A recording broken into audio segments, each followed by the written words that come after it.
이타행 이타행. 고타마여, 우리는 바라문입니다. 우리는 스스로도 신에게 희생을 바치고 또 다른 사람들도 희생을 바치게 합니다. 고타마여, 이렇게 함으로써 우리 자신과 다른 사람들을 다 함께 행복할 수 있게 하는 것입니다.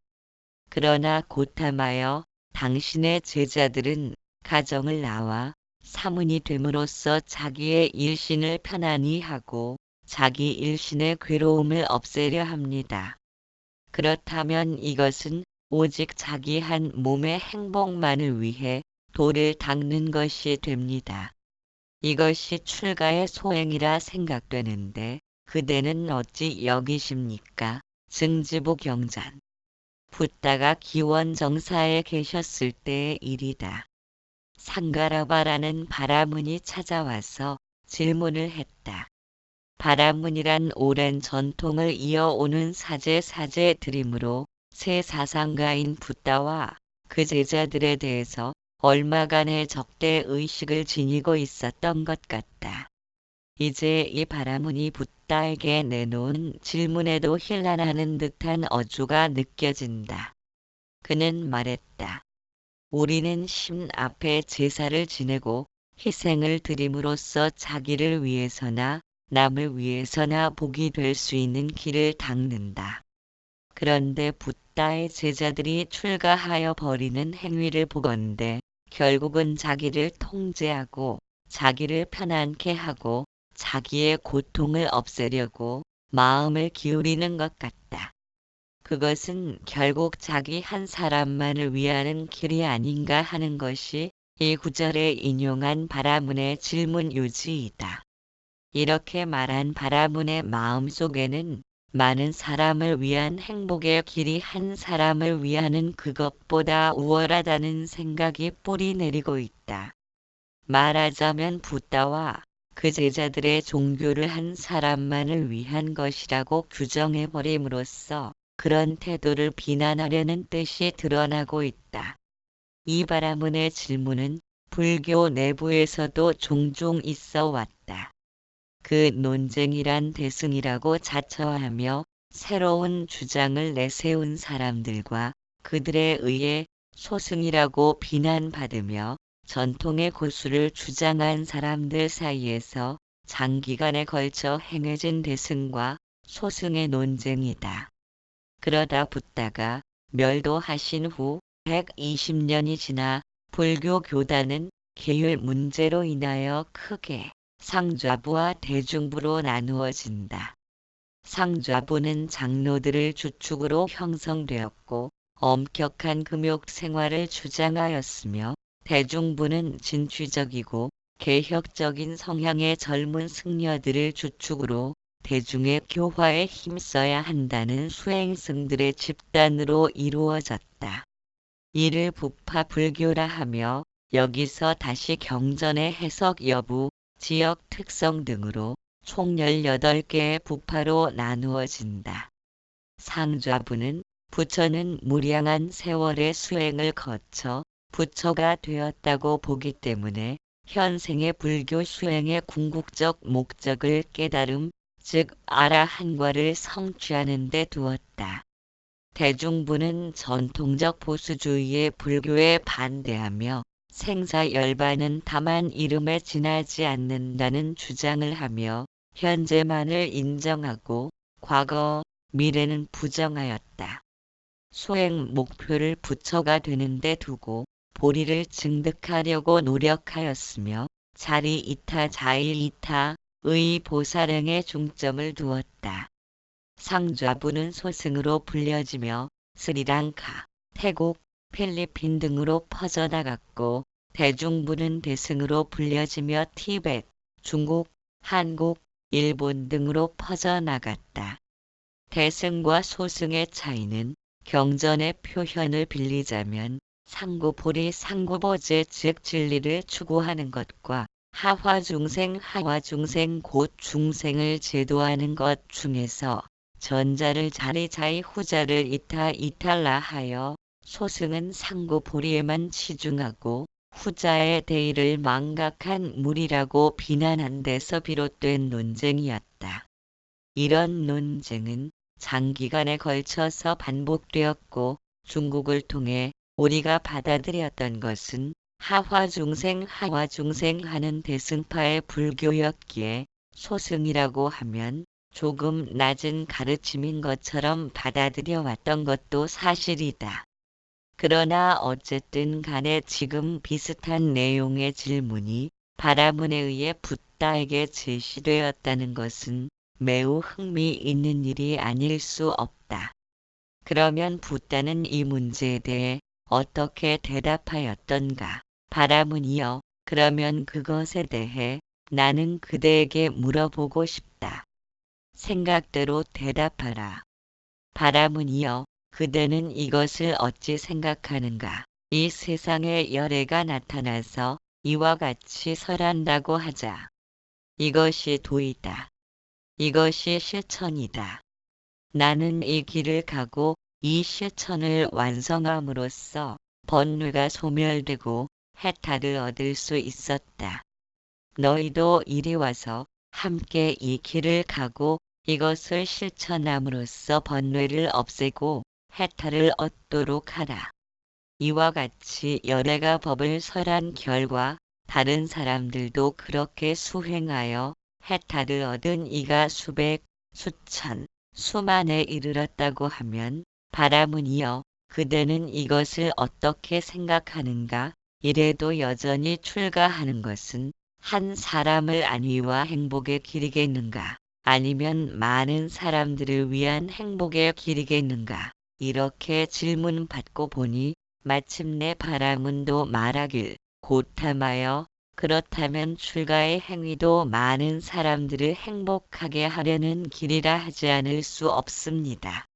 라고 대답하지 않을 수 없었다.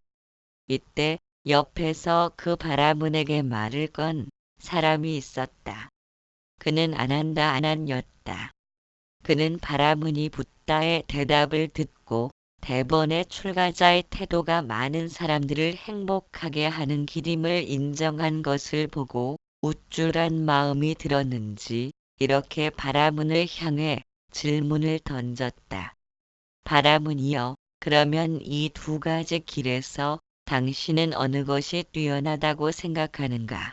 그 두 가지 길이란 바라문들의 제사를 주로 행하는 신앙과 붓다가 설한 출가 수행의 길이겠지만 아난다로서는 이 기회에 그 바라문으로 하여금 불교의 우월성을 인정받고 싶은 마음이었을 것이다.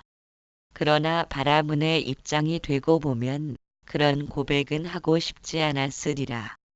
그는 다만 말하길, 고타마와 아난다 같은 이는 참으로 내가 존경하는 바요, 찬탄하는 바요. 라고 말함으로써 아난다의 추궁에서 몸을 사리려 하였다. 그러나 아난다는 거듭 물었다. 바라문이여, 나는 그대가 누구를 존경하고 누구를 찬탄하고 있는가를 물은 것은 아니다. 나는 이 두 길 중에서 그대가 어느 것을 우월하다고 생각하는지 그것을 물은 것이다. 라고 추궁했으나 바라문은 여전히 그것을 밝히려 하지 않았다. 그런 응대가 두 사람 사이에 3번이나 되풀이되는 것을 보고 붓다가 다시 입을 열었다. 바라문이여, 오늘 왕궁에서 회합이 있은 듯 하거니와 무엇이 이야기되었는가? 화제가 바뀌어서 한숨을 돌린 바라문은 살아났다는 듯이 명랑한 태도로 대답했다. 고탐하여, 오늘의 회합에서는 신통의 문제가 화제에 올랐습니다. 옛날에는 사문은 비록 적었어도 뛰어난 신통력을 발휘하는 사람들이 많이 있었는데 지금은 사문의 수효가 엄청나게 많으면서도 신통력을 가진 사람이 적다는 이야기였습니다. 이리하여 좌석의 분위기가 약간 풀리자 붓다는 그 신통력에 대해 이야기를 시작했다. 신통력이라는 말은 기적의 뜻이어서 보통 사람으로서는 생각조차 못할 엄청난 능력을 발휘함을 일컫는 것이며 그것에는 세 종류가 있다고 붓다는 말문을 열었다. 그 첫째는 신통신변 신통신변, 둘째는 기설신변 기설신변, 셋째는 교계신변 교계신변이다. 그리고 붓다는 그 하나하나에 대해 설명했다. 그것을 요약해보면 다음과 같다. 먼저 신통신변이란 문자 그대로 기적에 해당하는 것이다. 이를테면 공중을 난다든지 물 위를 걷는다든지 허공에 앉는다든지 하는 신통력을 말한다. 붓다의 설명을 듣고 난 바라문은 말하길 그것은 믿을 수 없는 환상 비슷한 것으로 여겨진다는 것이 바라문의 소감이었다. 다음으로 기설신변이라 함은 예언을 일컫는다. 이를테면 점을 쳐서 미래를 예언한다든지 신의 계시에 따라 닥쳐 올 일을 말한다든지 하는 것이다. 그런 일들도 역시 환상 같은 것이어서 그 당사자에게만 통할 뿐이라는 것이 바라문의 소감이었다. 마지막에 교계신변이란 경전의 표현을 그대로 빌리자면 너희는 이렇게 탐구하라. 이렇게는 탐구하지 말아라. 이렇게 사색하라. 이렇게는 사색하지 말아라. 이것을 끊어라. 그리고 이것을 체득하라. 는 식으로 이렇게 가르치는 것이다. 그것은 구태여 신통이니 신변이니 할 필요도 없겠고 붓다가 평소에 제자나 제가 신도를 상대로 해내온 것이 그것에 해당한다고 하겠다. 붓다는 이렇게 세 종류의 신변을 말하면서 바라문에게 셋 중 어느 것이 나은지를 판단하고자 하였다. 그러자 바라문은 마지막 교계 신변이 가장 위대하다고 보며 세 가지 신통력 중에서 가장 뛰어나고 가장 묘하고 희유한 것은 교계 신변이라고 대답하였다. 그리고 마침내 그 바라문은 그 자리에서 삼귀의를 부르고 붓다에게 귀의했다는 것으로 경은 결말을 맺고 있다. 22. 불의 부해. 사람의 생각은 어디로나 갈 수 있다. 그러나 어디로 가든 자기보다 더 소중한 것은 찾아볼 수 없다. 그와 같이 다른 사람에게도 자기는 더 없이 소중하다. 그러기에 자기의 소중함을 아는 사람은 다른 사람을 해해서는 안 된다. 상응부경전 말리. 말리라는 경의 제목은 말리화 마리화라고 일컫는 인도가 원산인 관상용의 작은 관목이며 잎은 타원형이고 여름 저녁에 백색 분형의 향기 높은 5개의 꽃이 핀다고 되어 있다. 코사라 국의 파세나디 왕의 왕비가 말리카이며 말리화를 좋아하여 말리꽃으로 왕관을 만들어 쓰기도 했으므로 원래 이름은 카필라였으나 말리카라고 부르게 되었다고 한다. 코살라국의 수도 사와티의 한편 두리에는 아름다운 말리 화원이 있었다. 이곳에는 말리꽃을 손질하며 화원을 지키는 한 소녀가 있었다. 아름다운 화원의 모습과는 달리 초라하기 그지없는 그녀의 이름은 카필라였으며 볼품없는 외모의 소유자였다.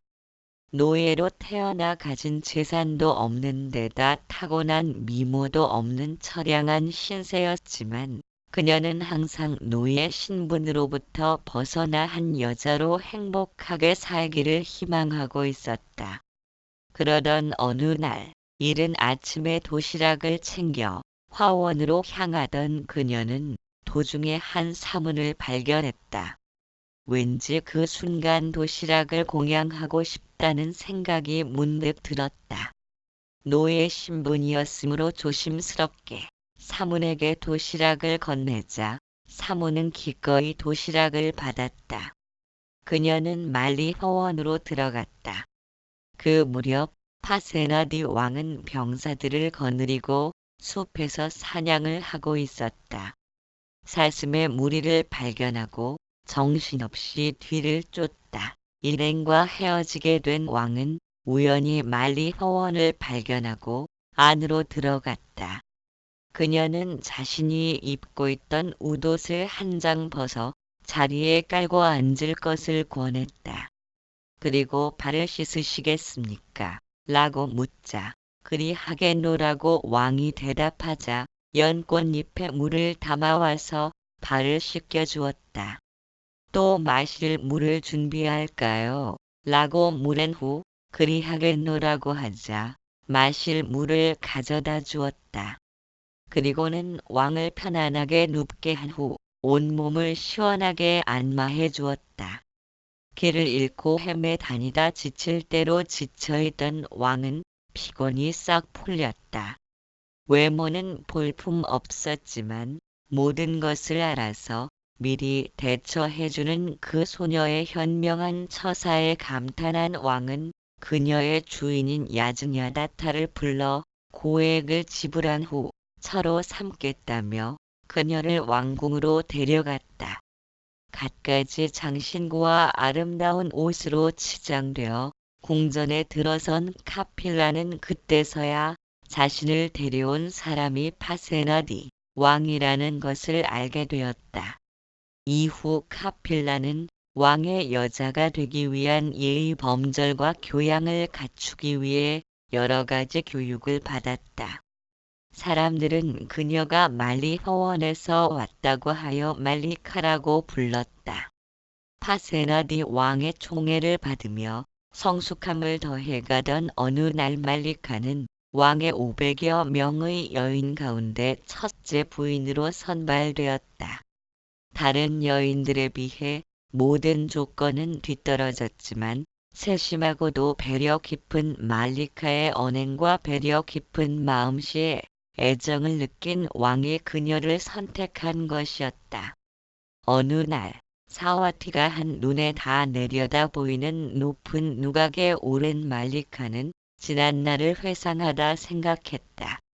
한낱 노예에 지나지 않던 내가 무슨 업보로 오늘 날 이와 같이 왕비의 자리에까지 올랐을까? 이는 필시 그 사문에게 밥을 보시한 공덕인지도 모른다.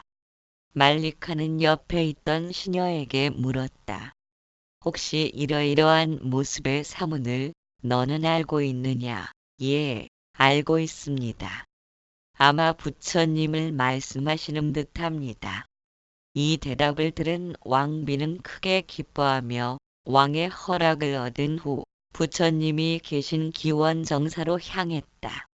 빛나는 용모, 모든 감각기관을 제어하고 있는 듯한 평온함, 코끼리 왕과도 같은 위엄, 청정무구한 모습, 바로 자신이 지난날 도시락을 보시했던 그 사문이었다. 말리카는 부처님께 다가가서 이렇게 질문했다. 부처님이시여, 같은 여자로 태어났으면서도 어떤 여자는 얼굴도 못생기고 가난하며 신분도 천합니다. 그런가 하면 또 어떤 여자는 얼굴도 예쁘고 재산도 풍부하며 신분도 높습니다. 무슨 이유로 이런 차이가 나타나는 것입니까? 그녀에게는 인생에 있어 더할 나위 없이 큰 문제이자 의문이었다. 지금은 한 나라의 왕비가 되었으나 한때 그녀는 아무것도 가진 것 없는 못생긴 여자 노예에 불과했다. 말리 허원에서 일하며 고귀한 집안의 여인들을 바라보며 카필라는 수도 없이 생각했을 것이다. 무슨 연유로 나는 저 여인들처럼 아름답지도 부유하지도 못하게 태어난 것일까? 나도 저 여인들처럼 아름다운 용모의 고귀한 신분으로 태어났다면 지금 정말 행복할 텐데. 부처님은 대답하셨다. 화를 잘 내며 사람을 괴롭히고 심한 잔소리나 꾸중을 늘어놓는 여자는 얼굴이 미워지느니라. 욕심이 많아 사문이나 바람은 가난한 자, 노인 등에게 보시하지 않고 의복이나 음식, 마차, 향화, 장신구 등을 베풀지 않는 여자는 가난해지느니라. 다른 사람의 성공을 질투하는 여자는 신분이 낮아지느니라. 라고 말씀하였다. 마음을 잘 다스리지 못해 항상 분노하며 남을 책망하는 사람의 얼굴에는 그 감정이 다 드러나기 마련이다. 붓다는 인간의 외적인 아름다움도 정신적인 바른 변화와 실천을 통해 바뀔 수 있다고 생각하셨던 것이다. 또한 보시하지 않는 이는 더욱더 가난해지고 다른 사람의 성공을 질투하는 이는 스스로도 성공할 수 없다고 설하심으로써 자신밖에 모르는 인색한 사람은 눈앞의 이익에 어두워 앞으로 진보하는 길을 발견할 수 없음을 가르치셨다. 부처님의 가르침을 들은 말리카는 자신이 아름답지도 부유하지도 또한 고귀하지도 못하게 태어난 것은 전세에 이런 잘못을 저질렀기 때문이라 생각하며 앞으로는 성내는 일 없이 널리 베풀며 너그러운 마음으로 살 것을 다짐했다. 그리고 말리카는 불법승 삼보에 귀의하며 평생 우바이로 살아갈 것을 맹세하고 오계를 수지했다. 왕비의 자리에까지 올랐지만 여전히 꼬리표처럼 따라다니는 그녀 자신의 출신, 그리고 젊고 아름다운 여인들의 빛나는 외모를 바라볼 때마다 느끼는 열등감도 그녀를 괴롭히는 큰 요인 가운데 하나였을 것이다. 그러나 이미 부처님의 가르침을 통해 그 누구보다 아름다운 여인으로서의 삶을 발견한 말리카는 항상 자신의 마음을 다스리며 현명하게 대처해 나갔다. 한 나라의 왕비인 만큼 말리카의 총명하고도 현명한 처사는 남편 파세나디 왕에게도 영향을 미쳐 선정으로 이어지게 했다. 혹독한 계급 사회에서 노예라는 제일 낮은 신분의 여자로 태어나 한 나라의 왕비에까지 오른 말리카. 사문에게 자신의 끼니를 공양한 계기로 이루어진 붓다와의 재회를 통해 그녀는 한 여인으로서 나아가 한 나라의 왕비로서 스스로도 행복하고 다른 이도 행복하게 하는 지혜로운 길을 발견했음에 틀림없다. 말리 왕비는 승만 부인으로도 알려져 있다. 이경의 서술은 사바티 왕궁의 높은 다락에 오른 파세나디 왕과 그 옆에 자리한 말리 왕비의 대화에서 시작된다. 왕은 히말라야의 수많은 봉우리들과 코사라의 평원이 끝없이 펼쳐진 광경을 보면서 말리 왕비에게 불쑥 물었다. 중전, 그대에게는 자기 자신보다도 더 소중한 것, 더 사랑스러운 것이 있다고 생각하시오. 뜻하지 않은 질문에 좀 놀랐지만 말리 왕비는 잠시 생각한 끝에 대답했다. 대왕이시여, 저에게는 저보다 더 소중한 것은 없는 듯 생각됩니다. 대왕이시여, 대왕께서는 어떠십니까? 나도 그렇게 생각했기 때문에 묻는 말이오. 그런데 파세나디 왕은 당돌할 망치 직선적인 왕비의 대답에 조금 당혹감을 느낀 듯하다. 왜냐하면 권력을 쥔 왕에게 아무리 왕비라도 너무 솔직한 대답을 들었기 때문인지 왕은 붓다를 찾아가 왕비와 대화한 내용을 그대로 전했기 때문이다. 무언가 석연찮은 점을 느끼지 않았다면 부부간의 대화 내용을 다른 사람에게 발설할 필요는 없었을 것이다. 붓다는 파세나디 왕에게 전해들은 말리 왕비의 솔직한 이야기를 통해 거기에서 멈추지 않고 다시 한 걸음 나아가 남의 입장에서도 생각해야 된다는 것을 기회 후반에서 설명하였다. 그와 같이 다른 사람들에게도 자기는 더 없이 소중하다. 불교는 어딘지 모르게 냉정한 면이 있다. 붓다의 말씀을 놓고 보아도 그런 냉정함이 곳곳에서 묻어난다. 인생이란 결국 괴로움이다. 너희는 먼저 이 사실을 확고히 인식해야 한다. 그렇게 가르치는 붓다의 말씀에는 우리로 하여금 섬뜩하게 만드는 무엇이 있다. 경전을 가만히 음미해 보면 대체로 긍정적인 면보다는 부정적인 측면이 대다수이다. 아마도 붓다의 관법이 부정을 통한 수행이 몸에 밴 탓인지 모른다. 사법인에서 등장하는 일체계고란 일체가 고통이란 의미이며 그렇게 네 가지 관법이 있으며 그것을 산염처라고 한다. 첫째는 관신부정 관신불정이며 내 몸뚱이는 본래 깨끗하지 못한 것임을 관하는 것입니다. 아무리 얼굴이 예쁘고 외모가 준수하다고 하여도 이 몸은 피와 고름과 오물로 가득 차 있으며 결국에는 썩고 말 부정한 것임을 알아야 한다는 것이다. 둘째는 관심무상이며 내 마음이란 항상 되지 않고 늘 변하는 무상한 것임을 관하는 것이다. 그러므로 시시각각 변해가는 덧없는 것이 사람의 마음이라는 것을 알아야 한다는 것이다. 셋째는 관수시고이며 몸과 마음으로서 내가 받아들이는 모든 감각이란 다 괴로운 것임을 관해야 한다는 것이다. 감각은 육근인 눈, 귀, 코, 혀, 몸 뜻이 있고 육근의 대상인 육경은 색성향 및 촉법이 있다. 육경을 육적이라는 표현을 사용하기도 하는데 바른 법을 잃고 마음이 삼독에 물들게 하는 도적이라는 의미이다. 넷째는 관법무아이며 일체만법에는 자체가 없음을 관하는 것이며 제법무아와도 같은 것이다. 그러므로 삼라만상은 어느 것 하나 자체라 할 만한 고유한 체성이 없음으로 부서지면 허공이 되는 것이다. 그와 같은 속성을 지녔음을 분명하게 체득한다면 사람이나 물질에 대해 집착할 바가 없게 되는 것이다. 이처럼 불교관은 부정적인 측면을 통해 세상을 바라보기 때문에 냉정함이 있다.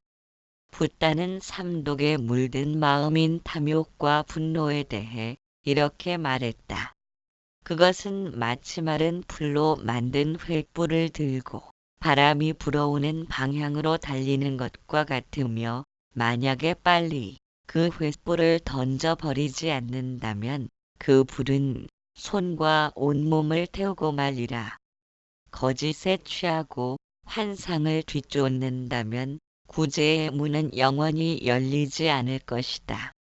붓다는 신을 내세우지 않는다. 붓다는 어떤 천국, 어떤 극락도 약속하지 않는다.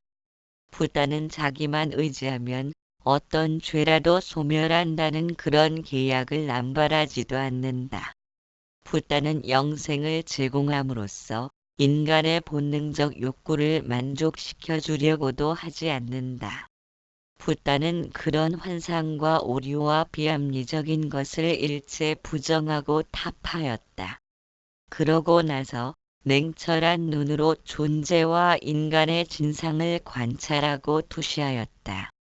그리고 그 위에 참다운 구제의 길을 세웠다. 붓다는 깨달음을 얻고 부처가 되었음에도 길에서 나고 길에서 살고 길에서 열반에 들었다고 표현할 정도로 오로지 중생을 위해서 살았다.